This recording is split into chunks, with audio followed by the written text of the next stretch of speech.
안녕하세요. 한나TV의 한나입니다.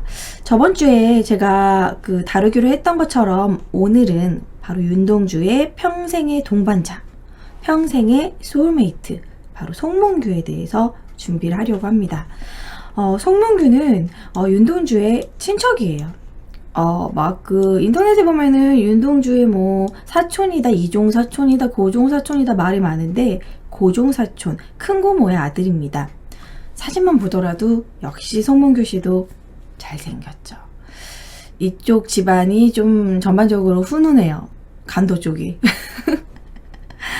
연변, 간도, 이쪽 분들 외모, 왠지 재평가해야 될 것 같은 그런 느낌이에요. 송몽규 씨도 매우 핸섬하게 생겼습니다. 자, 송몽규 씨는, 송몽규 열사라고도 하고, 윤동주 시인의 동반자로, 라이벌, 그리고, 소울메이트라고 제가 왜 표현을 했냐면, 같은 해에 태어나고, 같은 해에 죽었어요. 그래서 정말 이렇게 생각하면은 평생을 같은 학교도 다니고, 뭔가 여러 가지 사상이라던가 생각에 대한 영향을 좀 계속 받고, 같은 해에 태어나서 같은 해에 죽었기 때문에, 이건 소울메이트라고도 할 수 있겠죠. 여러분, 사실 소울메이트가 꼭 러브러브한 그런 남녀 간의 그런 건 아니잖아요. 예, 동성끼리도 할 수 있는 그런 겁니다. 소울메이트. 자, 송몽규에 대해서, 그러면은 송몽규의 생애에 대해서 좀 얘기를 나눠보도록 할게요. 첫 번째. 자, 송몽규는 첫 번째 윤동주와 같은 동네, 그리고 같은 해에 바로 명동촌에서 태어납니다. 글씨를 좀 잘 보실 수 있도록 크게 보여드릴게요. 바로 1917년. 1917년이면 1919년 3.1운동이 일어나기 전 2년 전. 그러니까 우리나라가 이제 막 일제강점기에 들어갔을 때입니다. 일제강점기 한일합방이 1910년도니까요.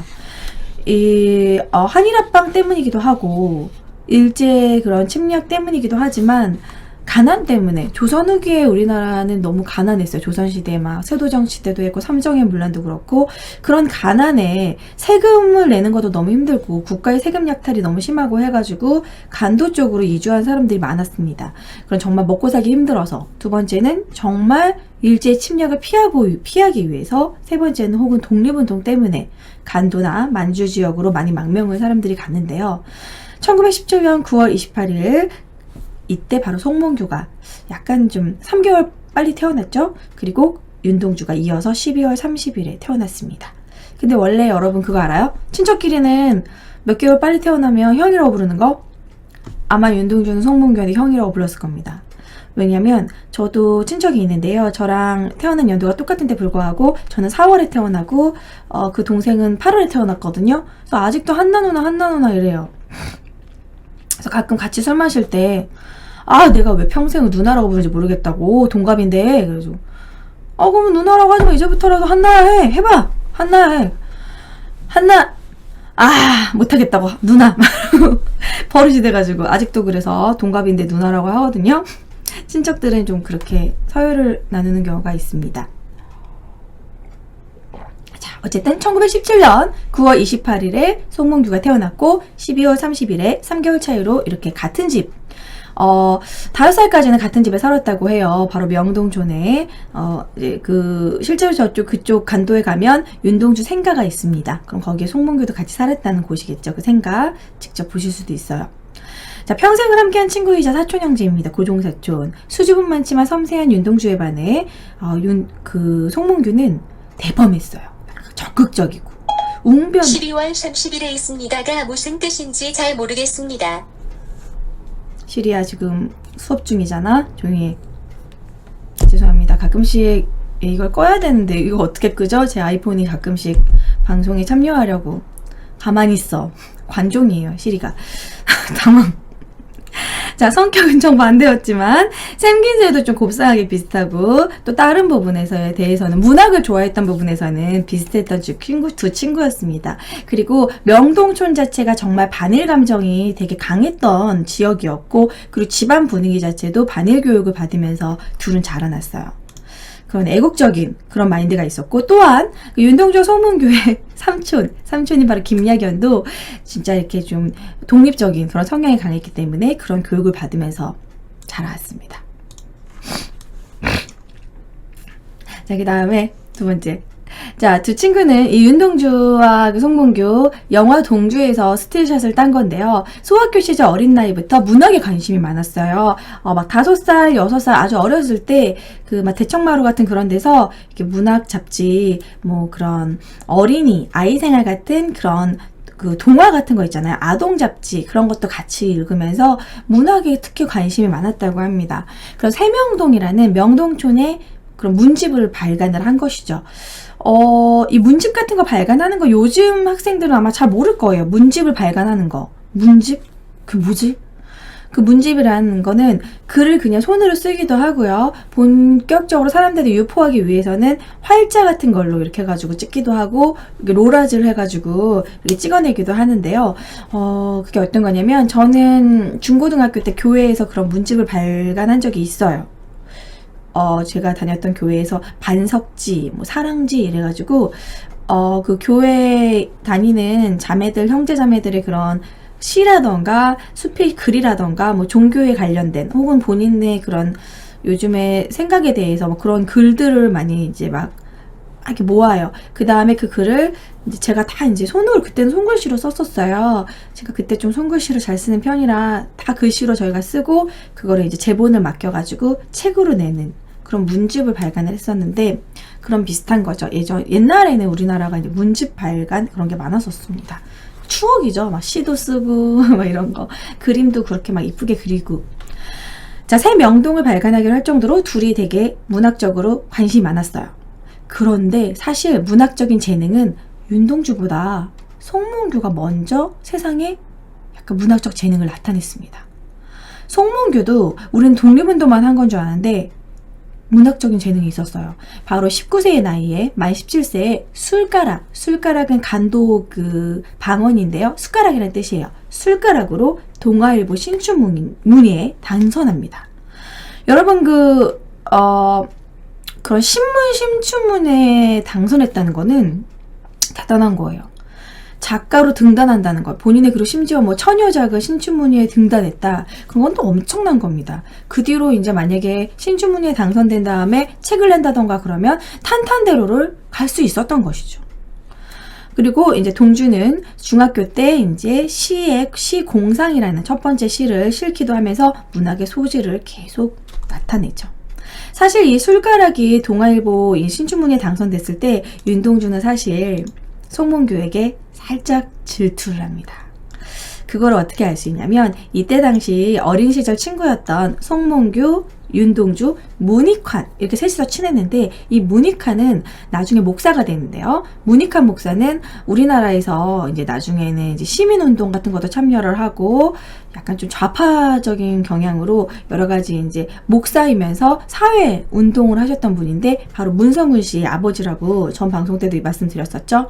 그 문익환 씨가 이제 윤동주와 송몽규에 대해서 상기하고 막 책에다가 여러 가지 그런 이야기를 쓰는데 윤동주는 송몽규가 그렇게 신춘문예에 당선되고 그러니까 약간의 좀 질투, 열등감을 좀 가지고 있었고 문익환은 윤동주를 또 부러워했다고 합니다. 이렇게 이 명동촌에서 셋이서 이 문익환 그리고 송몽규 셋이서 찍은 사진이 있어요. 이 사진은 아니구나. 제가 그 셋이 찍은 사진은 준비를 안 했나? 아무튼 여기 사진에서는요, 안경 쓰신 분이 문익환 씨인가? 제가 지금 헷갈려가지고. 잠깐만요. 아무튼 동그라미 친 요 부분이 바로 윤동주. 그리고 밑에가 송몽규입니다. 입술 부분하고 코랑 조금 닮았죠? 뭔가 좀 이목구비가 곱상하달까? 남자치고는 곱상곱상하면서 오밀조밀한 느낌이 전반적으로 꽃미남이에요. 잘생겼어요. 여러분. 이 옆에 있는, 문익환 씨 이거 아니에요. 문익환 씨는 얼굴 안경 쓰고요. 약간 문성근 씨랑 닮았어요. 제가 그 사진은 지금 윤동주 폴더에 있나봐요. 잠시만요. 정병우. 아니, 내가 왜 그 사진만 따로 캡처를 안 했지? 셋이 찍은 사진이 있거든요. 안타깝다. 이건가? 이것도 아니에요. 이거는 그냥 송문교의 그냥 이렇게 학창시절 사진이에요. 자, 어쨌든 문익환 씨의 그런 상기한 그런 이야기를 들어보면은 둘이 약간 송문교랑 그 윤동주가 약간 라이벌 의식을 어느 정도 가지고 있었다라는 걸 얘기를 합니다. 그때 윤동주가 이런 어린 시절에 이런 얘기를 해요. 문익환 씨한테 대기는 만성이다. 대기만성이라는 얘기 들어보셨어요? 대기만성? 대기만성은 큰 그릇은 차는데 오래 걸린다라는 거죠.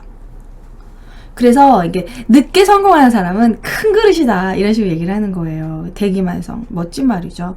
내가 남들보다 좀 늦게 성공하는 것 같고 나는 왜 이렇게 결과가 늦게 나오지? 왜 나는 남들보다 못 나가는 것 같지? 라고 생각하신 분들은 나는 큰 그릇이다. 큰 그릇은 늦게 찬다. 나는 대기만성형이다. 이렇게 생각하시면 조금 마음이 편하실 수도 있어요. 그리고 실제로 역사 속 위인들 중에서는 대기만성형이 많습니다. 계속해서 실패를 하고 그러다가 나중에 성공을 하는 거죠. 뭐 실패는 성공의 어머니다 라고 말한 에디슨처럼 이렇게 계속 실패하다가 뒤늦게 성공하시는 분들도 있어요. 아무튼 이렇게 송문교와 윤동주 사진을 보여드렸어요. 제가 술가락 얘기를 하면서 술가락을 한번 이렇게 여러분한테 좀 전문에 읽어드리려고 합니다. 여러분 뭐 버퍼 있나요? 채팅창이? 아이고 제가 또 물을 자주 먹는다는 지적을 받았는데 제가 지금 요즘 계속 편도가 안 좋고 목감기가 심해가지고 좀 마실게요. 눈치 봐봐. 네.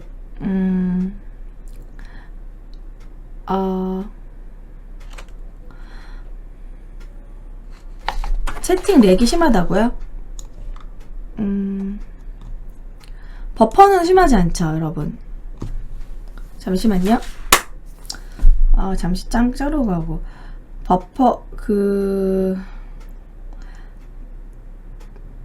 버퍼는 없으면 그냥 진행할게요.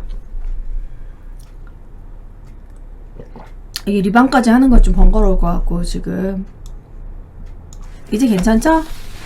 아마 하디쇼 오르고 그러면서 그런가 봐요. 그냥 할게요. 여긴 편집하고. 자, 송문교의 술가락을 여러분들이 접해보지 않으신 분들도 있을 것 같아서 제가 읽어드릴게요. 그거는 산문이거든요. 꽁트예요. 근데 요런 꽁트를 19살에 이걸 지을 정도다 그러면은 대단한 정말 글 쓰는 능력이 장난 아니다라는 게 느껴지실 거예요. 그래서 제가 읽어드리도록 하겠습니다. 최대한 제가 연기를 좀 하면서 읽어드릴게요. 꽁트. 바로 동아일보 신춘문예에 당선된 송문교의 술가락입니다. 단편 꽁트. 술가락, 송문교. 우리 부부는 인제는 굶을 도리밖에 없었다. 잡힐 것은 다 잡혀먹고 더 잡힐 것조차 없었다. 여보, 어디 좀 나가봐요. 아내는 굶었건만은 그래도 여자가 특유한 뾰루퉁한 목소리로 고함을 지른다. 점점점점. 나는 다만 말없이 앉아있었다. 아내는 말없이 앉아 눈만 껌뻑이며 한숨만 쉬는 나를 이윽히 바라보더니 말할 나위도 없다는 듯이 얼굴을 돌리고 또 눈물을 짜내기 시작한다. 나는 아닌 게 아니라 가슴이 아팠다. 그러나 별 수 없었다. 둘 사이에는 다시 침묵이 흘렀다. 여보, 좋은 수가 생겼소. 얼마 동안 말없이 앉아있다가 나는 문득 먼저 침묵을 깨뜨렸다. 뭐요, 좋은 수? 무슨 좋은 수란 말이요?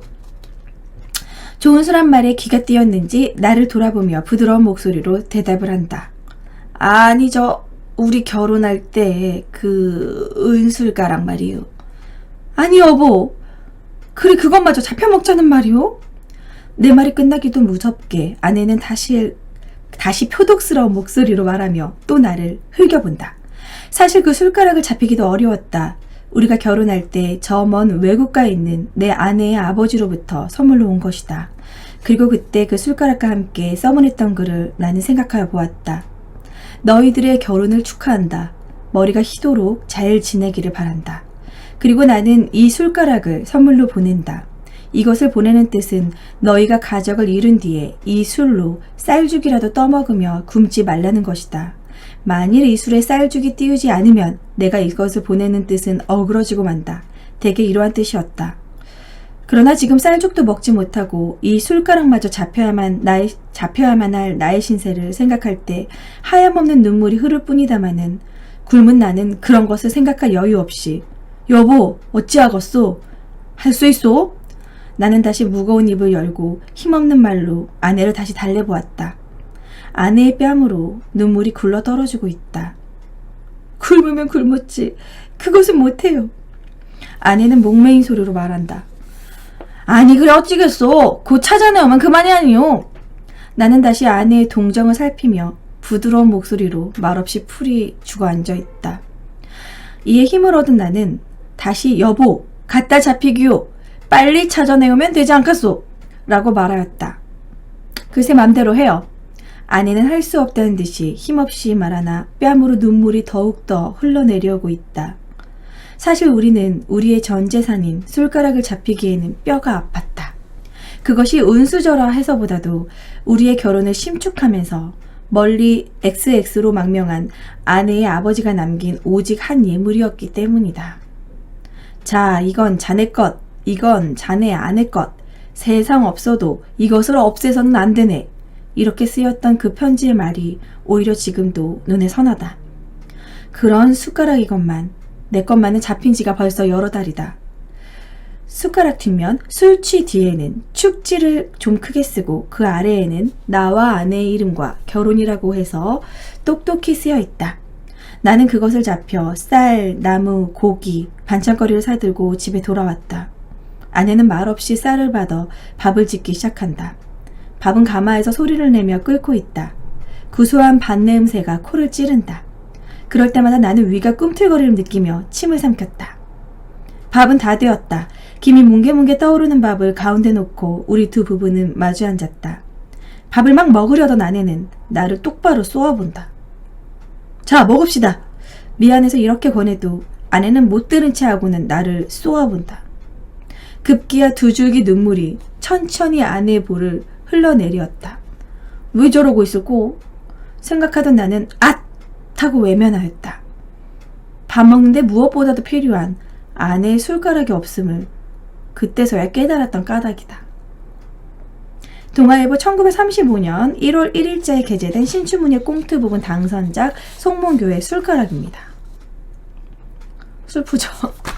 이게 웃기면서도 슬프죠. 그러니까 이때 당시에 정말 얼마나 그 일반 백성들이 정말 배가 고파고 가난했고 먹을 게 없어가지고 그 뭐라 그래 친정 아버지로부터 받은 그 은수저까지 전당포에 잡혀가지고 돈을 받아서 그 밥을 먹어야 되는 굶다 못해 그런 당시 분위기를 약간 고발하기도 하면서 숟가락을 잡혀가지고 밥은 했는데 숟가락이 없어서 못 먹는 그래서 아내가 쪼아보고 있는 그런 웃긴 상황을 또 꽁트로 표현을 했어요. 어떻게 보면 이런 건 블랙 코미디죠. 근데 이 숟가락 부분에서 저는 그걸 느꼈어요. 실제로 여러분 1930년대가 되면은요. 이게 지금 1935년 작품인데 1930년대는 여러분들이 예전에 고등학교 때 뭐 이런 근현대사라던가 그런 거 공부할 때 배우셨겠지만 1930년대는 바로 일제 민족 말살 정책 그러면서 동시에 병참 기지화 정책이라고 해가지고 일본이 태평양 전쟁에 적극적으로 참여하면서 미국하고 엄청나게 싸우면서 우리나라의 모든 물자를 자기네들 군수 자금으로 그리고 군수 물자로 싹 다 공출이란 이름으로 가져갑니다. 산에 있는 소나무는요 다 벗겨가지고 송진을 짜내가지고 자기 제트기 연료로 사용을 했고요. 집에 툭 하면 와가지고 뭐 쌀 없나 먹을 거 없나 뭐 금 없나 뭐 이렇게 돈 될 거 없나 그래서 다 가져갔어요. 공출로. 안 돼요. 이거는 혼수예요. 안 돼요. 막 그러면은 지금 대일본 제국이 지금 전쟁 중인데 어디 지금 그런 거를 아끼냐 이러면가지고 다 가져가고 심지어 문고리 있죠. 우리나라 그 문지방에 문고리가 쇠로 돼 있잖아요. 문고리는 기본적으로 떼가고요. 숟가락도 가져갔어요. 그래서 그때 당시에 사람들이 밥을 먹는 걸 보면은 이렇게 박 있죠. 두레박 같은 바가지, 큰 바가지. 그 바가지에 그냥 밥 비벼 먹고 숟가락도 없어가지고 대나무 숟가락으로 먹고 있어요. 그래서 아버지는 그래도 그런 쇠숟가락으로 밥을 먹어야 된다 해가지고 아버지 숟가락을 막 흙에다가 몰래 파놓고 못 가져가게 하려고. 그 정도로 탈탈탈탈 털어갔어요. 그렇게 일제의 약탈이 심했다라는 거죠. 그때의 분위기를 이렇게 작품으로 쓴 것입니다. 그래서 저는 이 술가락이란 작품이 되게 와닿더라고요. 뭔가 슬프면서도 웃긴, 정말 우픈 이야기죠.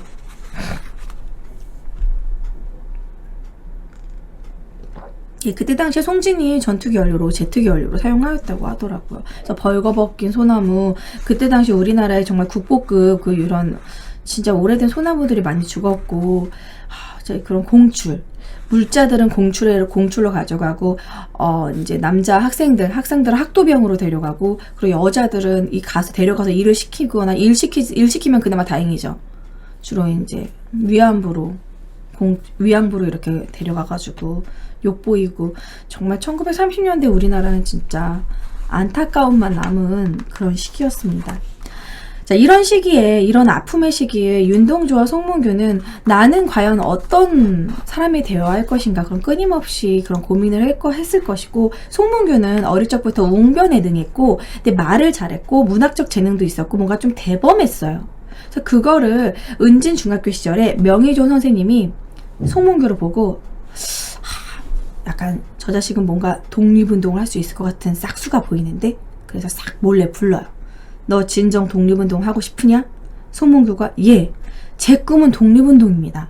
그래서 그럼 너를 김구 선생이 있는 만주로 보내겠다.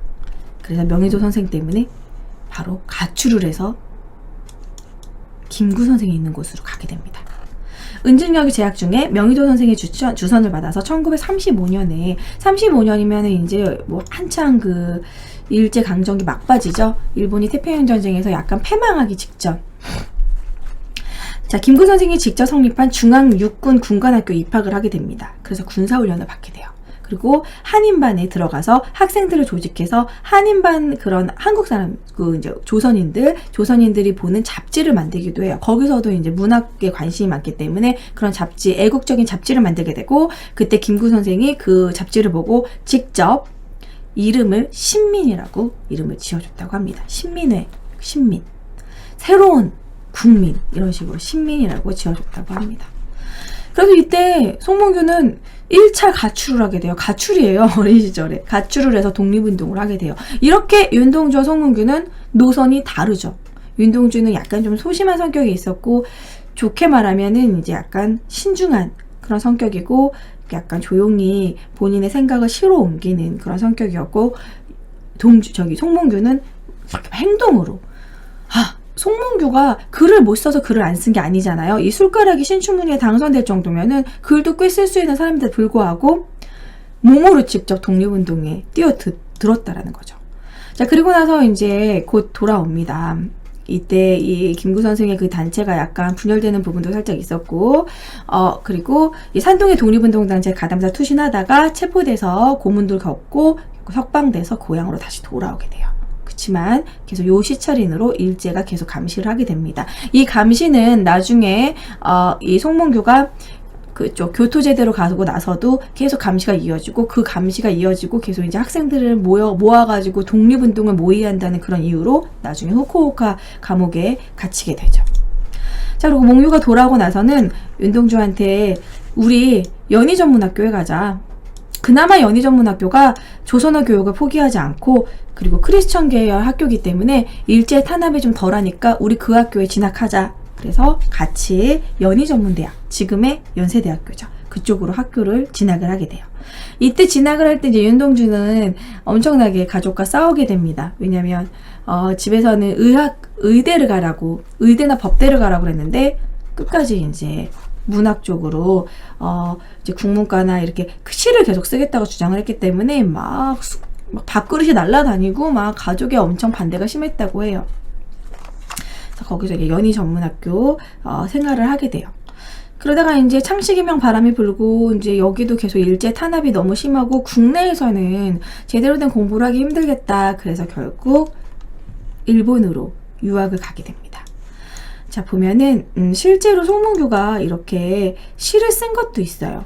이때 당시에 윤동주는 산울림, 뭐 조선일보의 달을 쏘다 이런 식으로 시를 이제 하나둘씩 발표를 하게 되고, 송문규도 조선일보에 이미 신춘문예에 당선됐던 사람이기 때문에 조선일보에 밤이라는 작품도 시를 쓰기도 해요. 그리고 송문규와 윤동주가 그 그 연희전문학교 문학동아리 잡지 문우라는 그런 책을 만들어서 그 영화 동주에 보면 나오는데 거기에 끊임없이 이제 독립에 관련된 내용을 고취시키는 그런 시라던가 산문을 많이 씁니다. 그때 강처중과 같이 활동을 했고요. 이 강처중이라는 사람도 되게 중요한 사람이에요. 이 강처중이라는 사람이 윤동주의 작품을 많이 가지고 있었기 때문에 윤동주가 결국 나중에 우리가 지금 볼 수 있는 시를 낼 수 있도록 그 시들, 윤동주 시들을 계속 간직하고 있었던 친구예요. 이 밤이라는 시, 좀 글씨가 안 보이시죠? 제가 큰 글씨로 보여드릴게요. 송문교의 시도 꽤 괜찮습니다. 보시면은 밤. 전 이 밤이란 시가 되게 좋더라고요. 짧으면서 임팩트 있어요. 밤, 송문규. 고요히 침전된 어둠. 만지울 듯 무겁고 밤은 바다보다 깊구나. 홀로 헤아리는 이 맘은 험한 산길을 걷고 나의 꿈은 밤보다 깊어. 호수근한 물소리를 뒤로 멀리 별을 쳐다 휘파람 분다. 옛날에는 휘파람을 쉬파람이라고 했나봐요. 1938년 8월에 조선일보 발표했습니다. 읽어보면 어때요? 뭔가 좀 센치하면서 우수에 깊은 밤의 고독이 느껴지지 않습니까? 여러분 어떤 느낌이 듭니까? 고요히 침전된 어둠, 밤은 바다보다 깊구나. 깊은 밤. 험한 산길을 걷고 홀로 헤아리는 이 마음. 되게 깊은 밤인데 본인의 마음은 험한 산길을 걷고 마음속은 복잡하다는 거죠. 나의 꿈은 밤보다 깊은데 내 열망, 뭐 독립에 대한 열망이라던가 내 꿈은 깊은데 뭘 하나 하지 못하는 그런 답답함? 그 답답함에 이제 뭔가 멀리 별을 바라보며 휘파람을 분다. 뭐 이런 밤이라는 시예요. 송문교도 시를 썼다라는 거. 근데 송문교의 시가 이거 말고도 꽤 많대요. 근데 지금 전해지지 않을 뿐이지 윤동주만큼은 아니더라도 몇 작품이 더 있을 거라고 보고 있더라고요. 하지만 전해지지 않는다는 게 좀 안타깝습니다. 그러니까 송문규가 시를 못 써서 안 쓴 게 아닌 거죠. 송문규는 좀 행동으로 보여주는 피가 끓는 약간 그런 성격, 뭔가 적극적이고 대범한 성격이기 때문에 독립운동 쪽으로 활동을 한 것이고 윤동주는 시를 쓴 것이죠. 송문규가 이런 말을 했다고 합니다. 동준이는 시를 쓰라. 총은 내가 든다. 그러니까 약간 그래도 나름 3개월 형이라고 너는 위험하니 하지 마라. 독립운동은 내가 한다. 너는 시를 써라. 다음 우리 조선어의 그런 아름다운 조선어의 그 시를 남겨라. 이런 식으로. 그래서 어떻게 보면은 윤동주에게 독립에 관련된 그런 약간의 그런 그 사상적인 영향을 주고 또 어떻게 보면 보호해주기도 하면서 그 윤동주는 이제 끊임없이 부끄러워하고 고민하고 그런 마음의 내적 갈등이 있지만 행동으로 옮기는데 약간 부족했다면 송문교가 윤동주를 좀 끌어갔다고도 할 수 있어요. 왜냐면 뭐 연희전문학교로 가자, 뭐 그리고 일본으로 유학을 가자 그렇게 계속 어떻게 좀 그 윤동주를 계속 끌어줬던 거는 송문교거든요. 그러니까 어떻게 보면 진짜 우리가 윤동주가 그런 좋은 시가 있었고 우리가 윤동주의 시를 보고 감동을 받고 그 윤동주의 일생에 대해서 우리가 좀 되게 많이 생각을 하고 감동을 받고 좀 되게 그 윤동주라는 인물을 되게 우리가 많이 사랑하는 시인이잖아요. 우리가 사랑하는 시인 윤동주가 있기에는 뒤에 어떻게 보면 송문규가 끊임없는 영향을 끼쳤다라는 거죠. 하지만 우리가 송문규라는 이름을 기억했습니까? 사실 저도 잘 몰랐어요.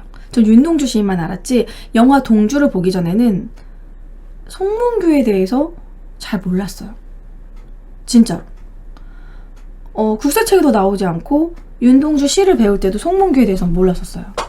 근데 동주라는 영화를 보고 나서 아니 이 영화는 뭐야 이거 송문규 왜 이렇게 멋있어. 솔직히 동주라는 그 영화를 보잖아요.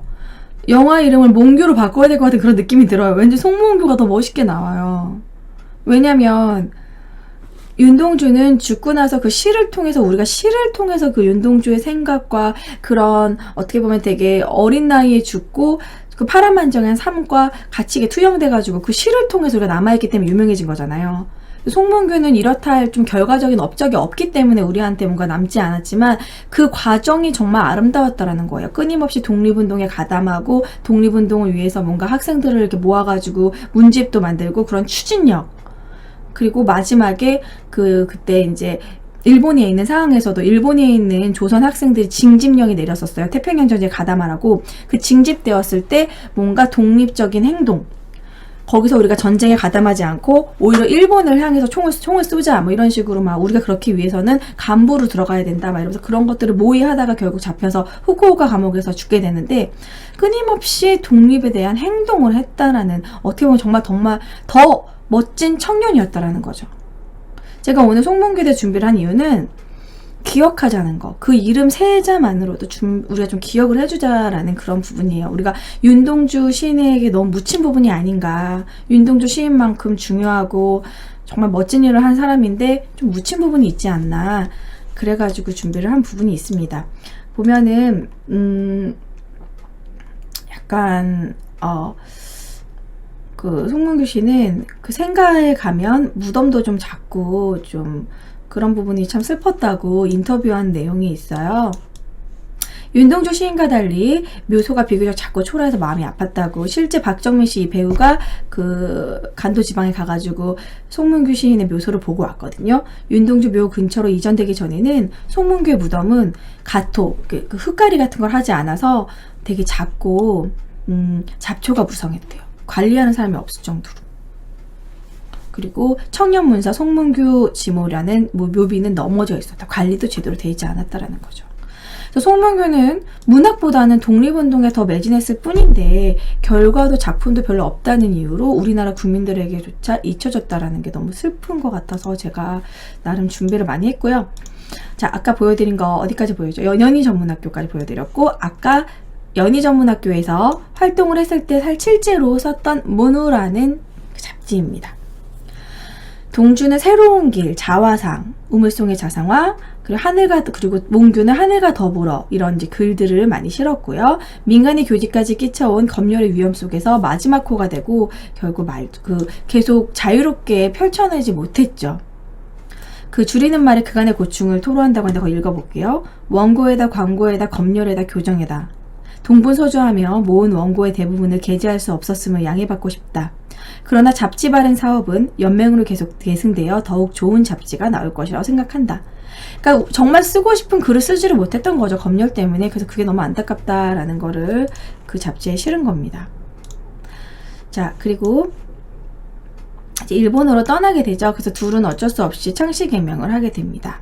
그리고 이제 치안유지법, 독립운동이라는 이유로 후쿠오카 감옥에 체포되게 되죠. 근데 둘이 이제 체포를 하는데요. 이 둘이 만나고 이렇게 그런 활동한 거를 다 요시찰린으로 하나하나 다 사찰되고 있었다고 해요. 보면은 그때 몽교와 같은 하숙방을 썼을 때 고이육 씨가 송문교, 윤동주 나 세 사람이 어디서 회식을 하고 몇 날 몇 시 내가 그와 어떤 이야기를 나누었는지 그걸 다 일본 순사가 다 알고 있었다라는 거예요. 그래서 44년 1월 하숙집에 돌아오자 안주인이 미안하다. 경찰이 송문교와 당신이 그 엿들을 때 옆에 있었었는데 그 사실을 말하지 말라고 명령을 내려줘서 얘기하지 못했다라고 얘기할 정도로 다 이렇게 엿듣고 있었다라는 거예요. 배우 문성근, 문익환 목사의 아들이라고 그랬죠. 조선 유학생들에게 징병 통지서가 왔고 입대하여 반란을 일으키려다 발각되어 체포하였다고. 뭔가 그 입대한 다음에 독립운동을 좀 모의했던 그런 부분이 있었다라는 거죠, 송문교가. 근데 또 어떻게 보면 좀 되게 사이다 아닙니까? 그 실제 일본이 이제 우리를 위해서 싸우라라고 징집령을 내려가지고 군대에 갔을 때 일본 쪽에서 싸우는 것이 아니라 연합군 쪽에 투항해가지고 일본과 싸우려고 한 것이죠. 뭔가 좀 반란을 일으키려고 했던 거였죠. 그런 걸 준비하고 있었던 거예요. 이미 일본은 이때 패망의 전조가 나타나고 있었고 여기저기서 지고 있었거든요. 이뿐만 아니라 윤동주는 나름대로 독립운동적인 의지를 교련을 거부한다던가, 그리고 몽규는 전위 경력으로 이미 그 독립운동을 했었던 경력이 있었기 때문에 요시찰인이 되어 있었고 철저한 감시 끝에 결국 체포당하게 됩니다. 그 체포당하고 나서 이제 윤동주가 죽게 되죠. 45년 2월에 윤동주가 이제 시체를 가져가라고 전보를 집에서 받게 돼요. 이거는 전 시간에 제가 윤동주의 죽음에 대해서 생체 실험에 대한 부분에서 많이 다뤘기 때문에 많이 얘기하진 않을게요. 그때 윤동주의 시신을 가지러 갔을 때 송문교가 중요한 증언을 합니다. 그 증언이 예, 여기. 송문교가요, 그때 몰골이 어땠냐면, 안경이 있는데 안경이 거의 반 이렇게 깨져 있었고, 얼굴도 되게 좀 구타의 흔적이 좀 있었고, 그리고 피골이 창접했대요. 너 얼굴이 왜 그러니? 가족이 물어보니까, 저놈들이 주사를 맞으라고 해서 맞았더니 이 모양이 되었고, 동주도 이 모양으로. 이렇게 말을 했더라고요. 그래서 윤동주의 마지막을 이제 보고 마지막을 얘기한 유일한 사람이죠. 윤동주가 2월에 죽고 송문교도 3주 뒤에 죽습니다. 그래서 어떻게 보면 같은 해에 또 결국 죽게 된 거죠. 독립을 보지 못하고 조금만 1년 정도만 한 6개월만 버텼어도 독립을 봤을 텐데. 자, 그리고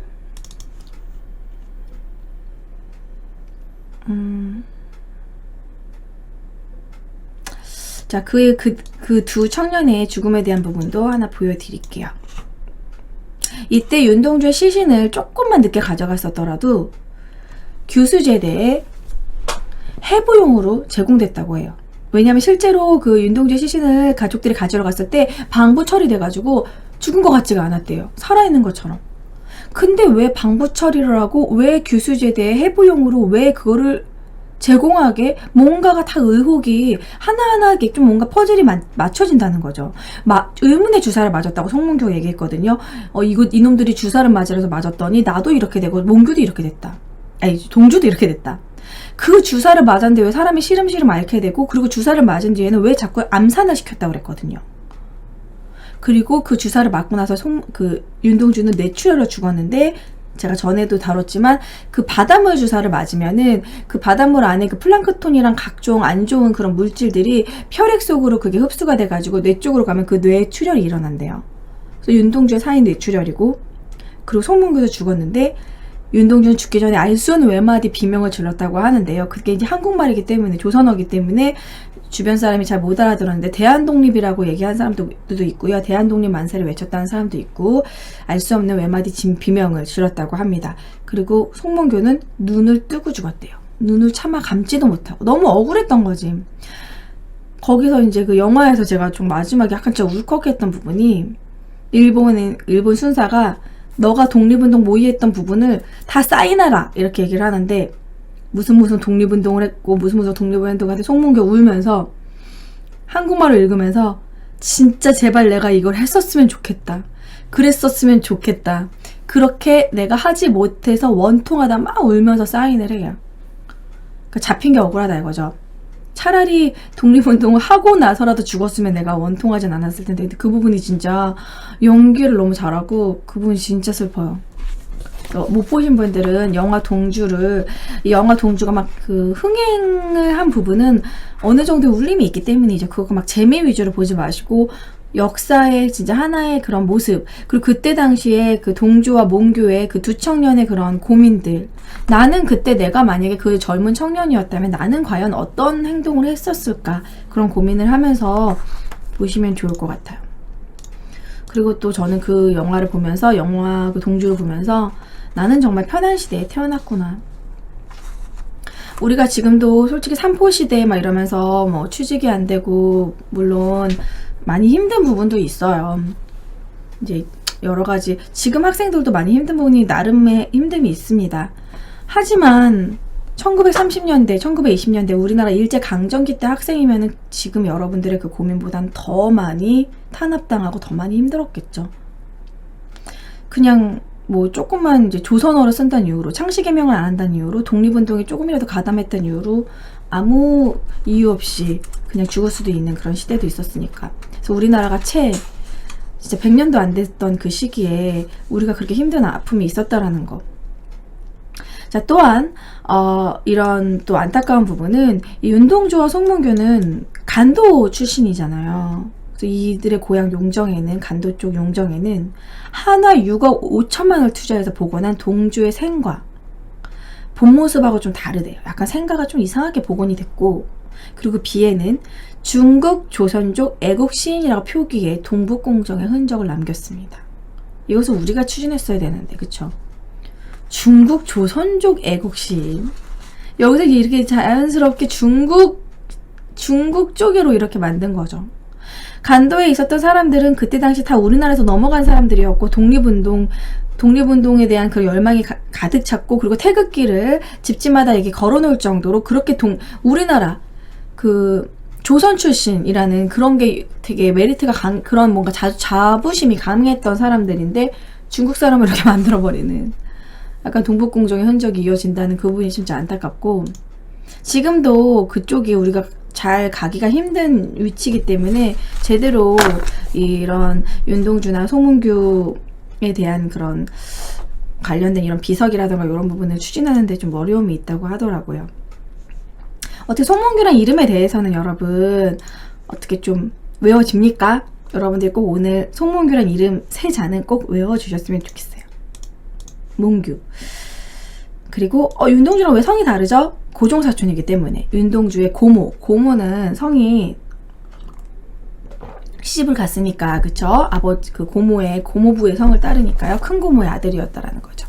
송문규는 독립운동가로 이렇게 기록이 되어 있습니다. 우리 이제 그런 검색창에 검색을 하면. 근데 이제 윤동주에게는 송문규는 좀 다른 의미였죠.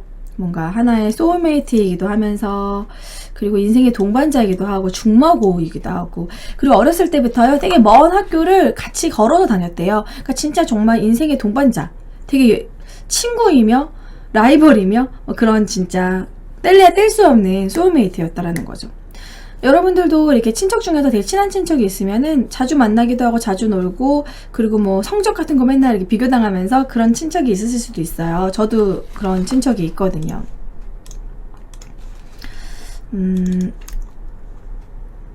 나머지 웬만한 거는 다 말씀을 드린 것 같고 제가 좀 자료가 겹치는 부분이 있어서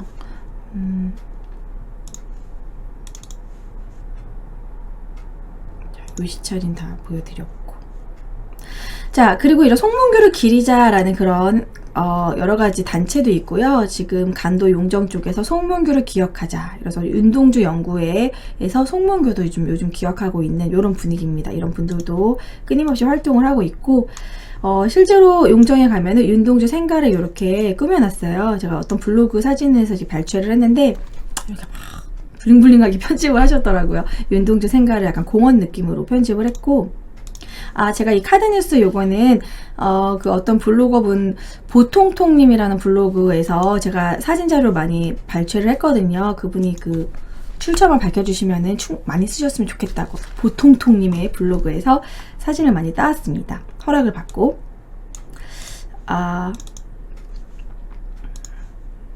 그리고 실제로 이 용정에 가면은요 명동학교를 실제로 재현한 이런 학교도 있고 그리고 송문교의 묘지도 있습니다.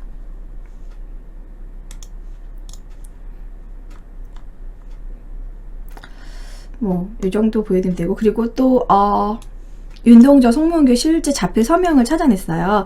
여기 보시면요 뭐가 윤동주고 뭐가 송문교일까요? 보시면은 윤 같은 Y 있는 게 이게 윤동주 T 앞에 T가 동주의 T 그래서 T 그래서 여기 검정 글씨가 윤동주의 사인이고요. 그리고 도장도 윤동주 도장이래요. 그 밑에 HB 이게 송문교의 사인이라고 합니다. 빨간색이 멋지죠? 그리고 이제 좀 고화질 사진도 몇 개 준비를 했어요. 송문교 씨의 졸업 사진입니다. 잘생겼죠? 외모도 아주 자꾸 외모 얘기를 하는데 깔끔하게 생겼습니다. 그래서 저는 송문교 씨가 영화 동주를 보면은 좀 되게 좀 거친 매력이 있고 그래가지고 실제 영화 동주에는 이렇게 배우가 나오거든요. 그래서 좀 외모가 그렇게 잘생긴 분은 아닌가 생각했는데 실제로 보니까 훨씬 더 곱상하게 잘생기셔서 인물이 훤해요. 이뿐만 아니라 또 제가 윤동주 시인의 그 졸업사진을 약간 컬러풀하게 바꾼 사진이 있거든요. 요즘 얼굴로 했으면 어땠을까 비교한 거. 둘 다 잘생겼죠. 이렇게 잘생기고 앞날이 창창하고 문학적 재능도 있고 이런 멋진 두 청년들이 독립운동을 실제로 한 것도 아니고 독립운동을 모의했던 이유만으로 체포를 해서 징역은 후쿠오카 감옥에 징역은 5년형밖에 되지 않았어요. 잠깐만 이 시리를 제가 어떻게든 끄도록 할게요. 징역은 저 후쿠오카 형무소에 징역은 2년밖에 삼지 않았는데 징역은 2년밖에 살지 않았는데 이 안에서 생체 실험을 당해가지고 그 짧은 진짜 그 짧은 생을 마감했다라는 부분이 너무나 원통하다는 부분입니다. 정말 너무 속상하고 이분들이 진짜 문익환 목사님은 살아 계시잖아요. 이분들이 진짜 계속 우리나라에 있으면서 윤동주 시인도 시를 계속 쓰고 송문규 씨도 계속 뭔가 우리나라에서 뭔가 이런 열정적인 그 열정을 정치를 한다던가 뭔가 진짜 그거를 우리나라에 도움이 되는 행동을 했으면 얼마나 좋았을까. 독립이 되고 나서도 솔직히 우리나라가요 독립이 되고 나서 인텔리한 그런 공부를 제대로 한 사람이 별로 없었어요. 왜일까요? 이때 당시 친일을 하지 않았으면은 외국에 가서 이렇게 그런 유학을 간다던가 좀 뭔가 공부를 대학까지 간다는가가 좀 어려웠어요.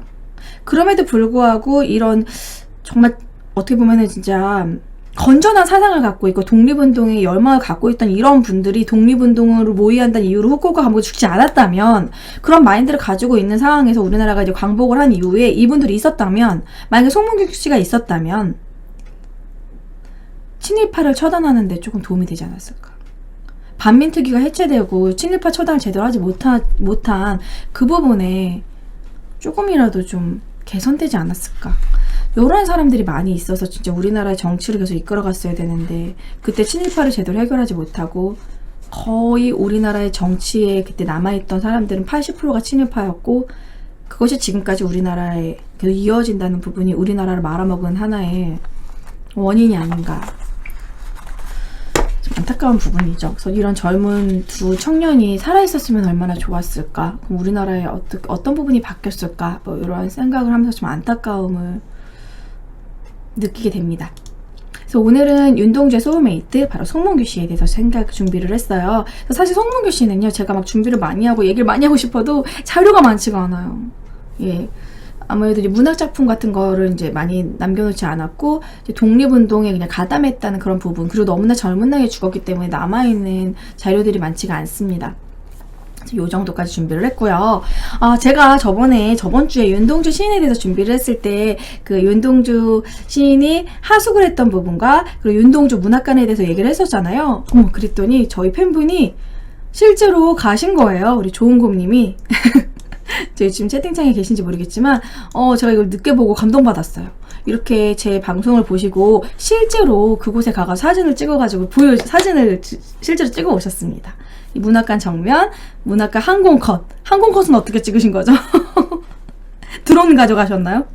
문학관 입구, 닫힌 우물, 문학관 측면, 윤동주 하숙집터에 직접 가셔가지고 사진을 찍으셨어요. 그래서 이렇게 실제로 이 영상을 보시고 방송을 보시고 실제로 이렇게 가보시면 제가 뿌듯하더라고요. 저도 아직 못 가봤는데. 여러분들이 저는 이 역사 스캔들을 보시고 조금이라도 역사에 관심을 가지고 와 송문규란 인물 정말 멋있다. 나도 좀 더 알아봐야지. 내가 나중에 그 용정 그쪽에 중국을 통해서 한번 그 지역에 가게 되면 송문규 그 묘지에 꼭 들리고 와야지. 뭐 그런 마음가짐. 좀 한번 그 이름을 꼭 기억해야지. 그런 마음가짐이라도 가진다면 저는 진짜 너무 뿌듯할 것 같아요. 이렇게 실제로 제가 얘기를 했더니 정말 실제로 가까우신 분이 있다라는 거 그래서 정말 너무 뿌듯했습니다. 저도 나중에 이쪽에 가가지고 이렇게 생방송을 진행하거나 여러분들한테 영상을 좀 담아가지고 나중에 보여드리도록 할게요. 항공컷 어떻게 찍은 거야? 항공컷. 네, 아무튼 오늘은 이렇게 송문규에 대해서 준비를 했습니다. 제가 다소 이제 2주 연속 윤동주와 송문규에 대해서 좀 진지한 부분을 준비를 했죠? 또 여러분 유튜브에는 또 많은 분들이 또 약간 자극적이고 재미있는 걸 또 원하니까 다음 주에는 설날은 제가 좀 저도 쉬고 설날 다음으로는 화끈한 걸로 준비를 해보도록 할게요. 다음 주는 약간 야사적인 부분으로 조금 야한 부분으로 또 준비하도록 하겠습니다, 여러분. 저는 별로 야한 거 안 좋아하는데 여러분들이 좋아하시니까 또 여러분들이 또 이제 시청자 수라던가 뭐 여러분들의 그런 댓글 뭐 이렇게 반응 이런 게 아무래도 핫하기 때문에 다음 주에는 화끈한 걸 한번 준비해 보도록 할게요. 자, 한나의 역사 스캔들 오늘은 여기서 마무리하고요. 다음 주에는 설날 여러분 잘 보내시고 다다음 주에 또 찾아뵙도록 할게요. 안녕.